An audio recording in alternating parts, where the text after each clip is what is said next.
Hey, it's Caitlin, the founder of Kava Yoga, back with a very good friend of mine, one of the best, Laysea Hughes. And Laysea is joining us all the way from New Zealand, where she is indefinitely living thanks to this global pandemic. So say hi to Laysea, everybody.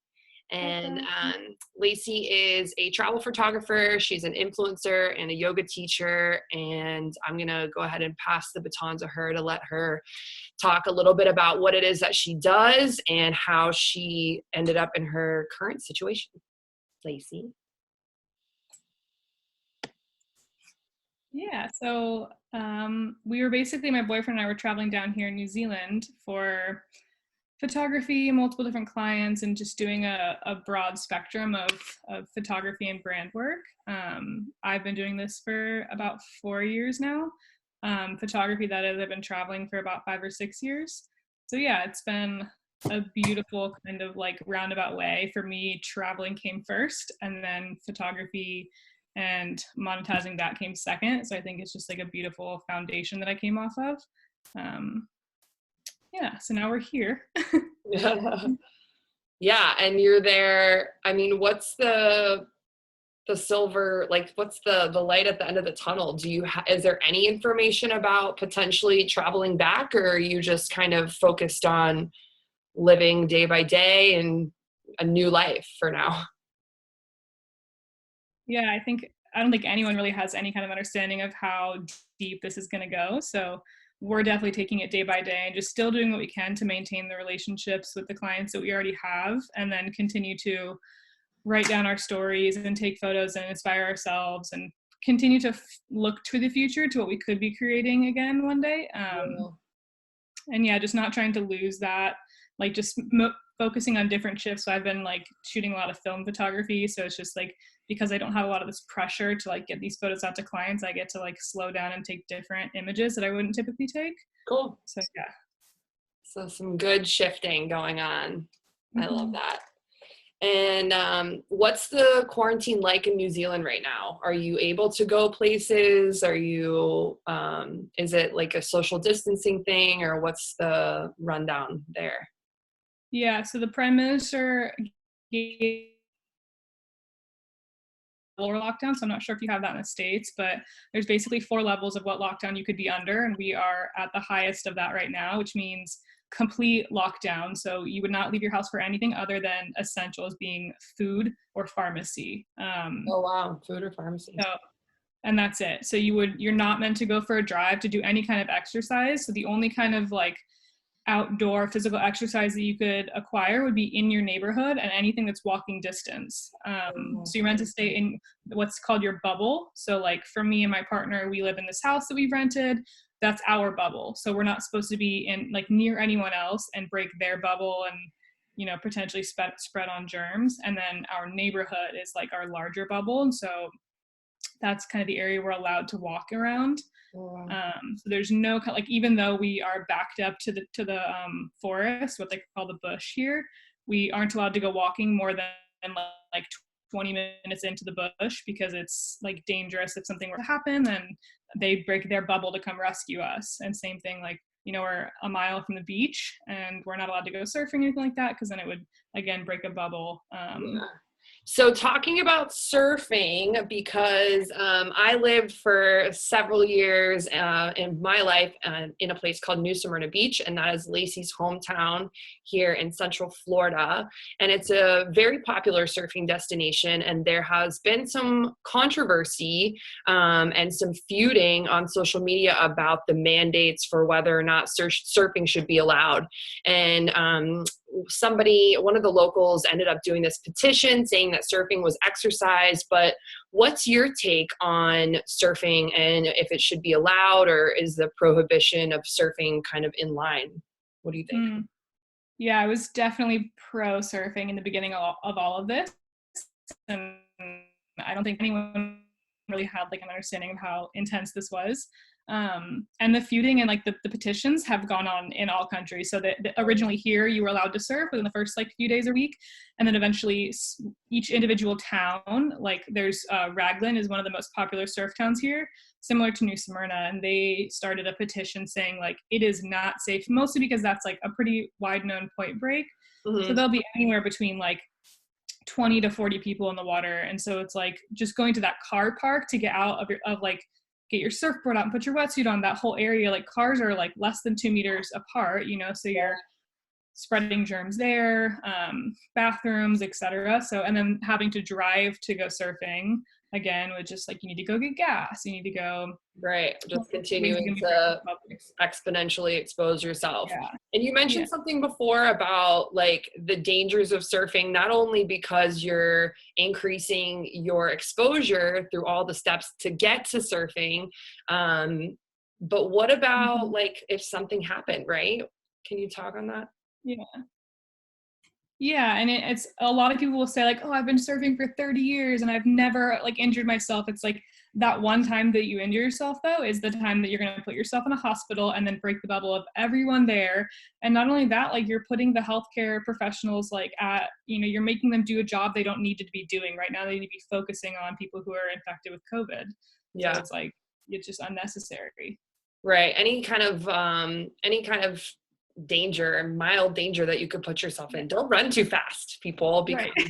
you could Walk trip. Yeah. Yeah. I know it's ridiculous. Like we have to be the most cautious that we've ever been, but I mean, realistically, like that's what's going to get us out of this like dark hole, you know, is Right.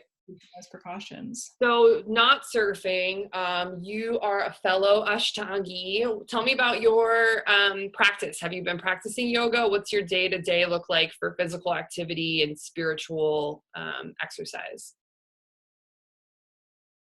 Yeah. So previously, like we were traveling in a van and we had so many schedules. So it's like because we were in a van and we had lots going on, I didn't fly here with a yoga mat because, you know, we have day to day like things that we're doing, and there wasn't like, you know, we didn't have a house, so I couldn't spread out and get a routine. So right before lockdown, I was like, yoga mat. We need to go to the store and get a yoga mat. So I bought a yoga mat, like, yeah, right before we came into lockdown, knowing that I wouldn't be able to go back to somewhere that would sell them. Uh-huh. So yeah, I got a mat.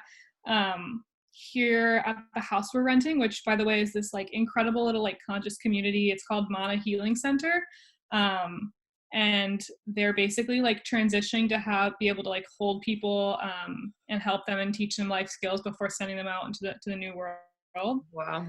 Like coming out of foster care basically. So yeah, it's like lots of rooms and spaces that aren't being occupied. So we just ended up getting this like 2-bedroom little cottage like with a giant garden.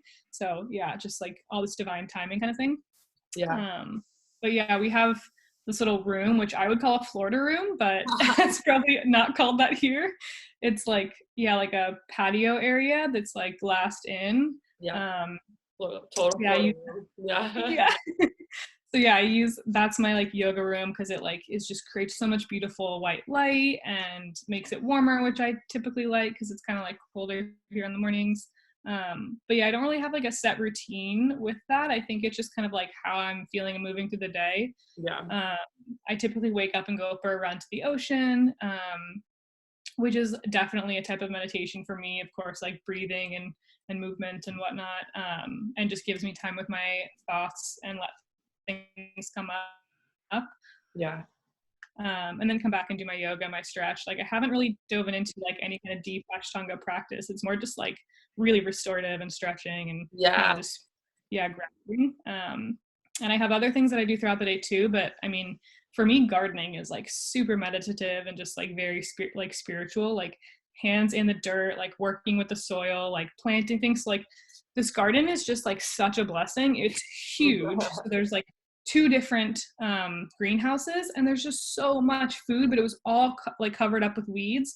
Wow. So I'm just spending every day like weeding and like finding food. So it's just, yeah, it's amazing. Cool. And taking lots of cool pictures of snails and flowers and stuff. We love that. Who was that snail? Oh my God. So you are what we call an influencer. You have over 10,000 followers on your Instagram and you are a travel photographer too. So you're always posting content, right? Not only because it's your passion and you are such a wordsmith and a great photographer and able to pair that together, but you also hold a really special place that is a is a powerful place, a platform to connect with people. How has that changed? Do you feel a little more responsibility for communicating your message? How are you going about posting any differently than you would have before COVID?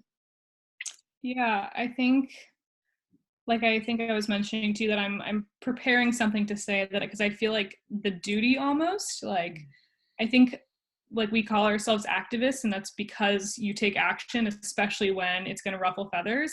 And I think right now it's really important to just get the message out that this is serious and needs to be taken seriously, and there's no other way around it. And I mean, I'm trying to come at it with this perspective of like, I too thought that this wasn't that big of a deal, and like I also was like just ready to go surfing and just kind of being like, yeah, it'll be over, by tomorrow. But it's come to a point that people need to take this seriously. So yeah, I think have continued to do what I do best, is just like sharing snippets throughout the day that bring me joy, like little snails in the garden, or like Yeah. yesterday some little girl like had drawn a rainbow on the sidewalk and I I shared that. saw Just, that. That was yeah, so cute. yeah, and I it's like just just little saw the stuff like that rainbow. that like brighten my day. So yeah. Cool. So, and all of this kind of started when you left New Smyrna and you started living in your van with your dog Coda, who I know you miss very much, and I loved your little post of her. I know. So, how many years did you live? Have you lived in the van, or have you been on the road? Yeah, so it's just over 5 years that I've been since I left Florida in a van. I took like an 8-month leave in a house recently and found out that that's still not what I want to do. So Yeah. back in the van, back traveling internationally. Yeah.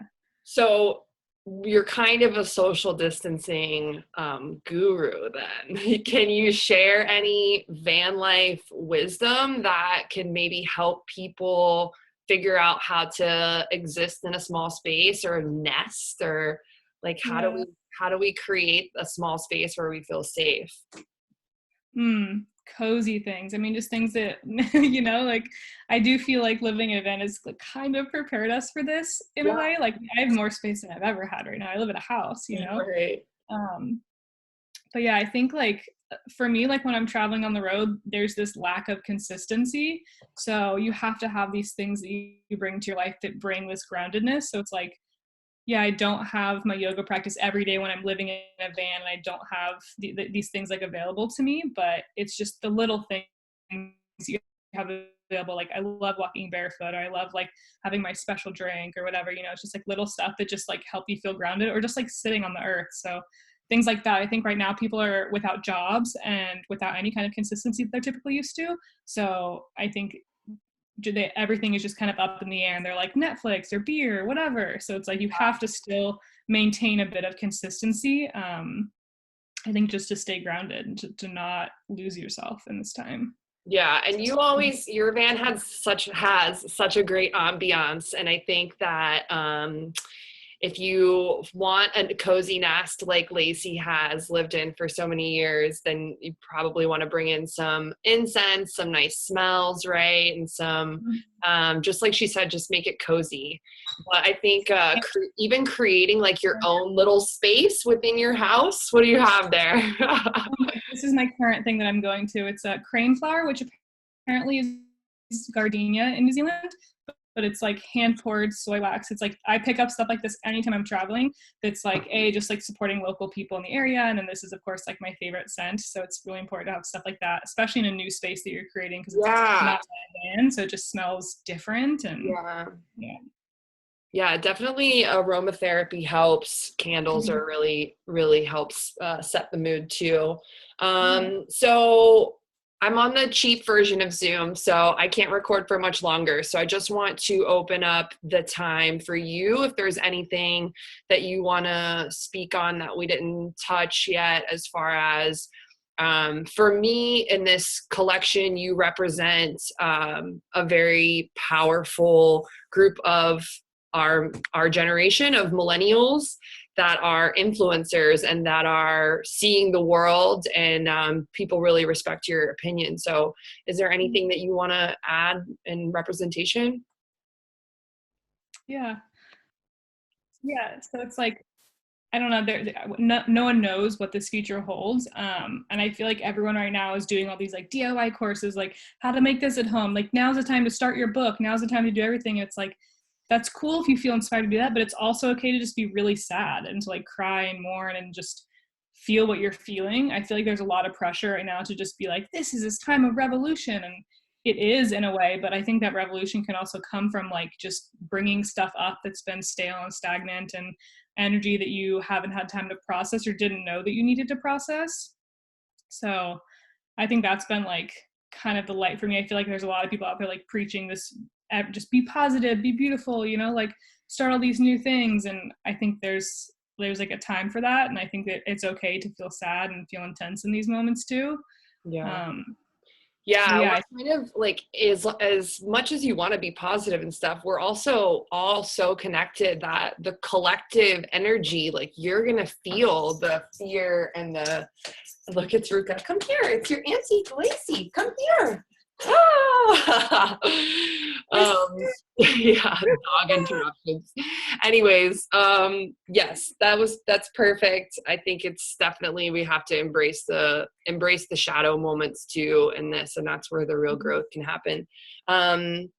Thank you for meeting me all the way around the world, and I will be sure to plug all of your cool stuff when I post this and on the YouTube channel.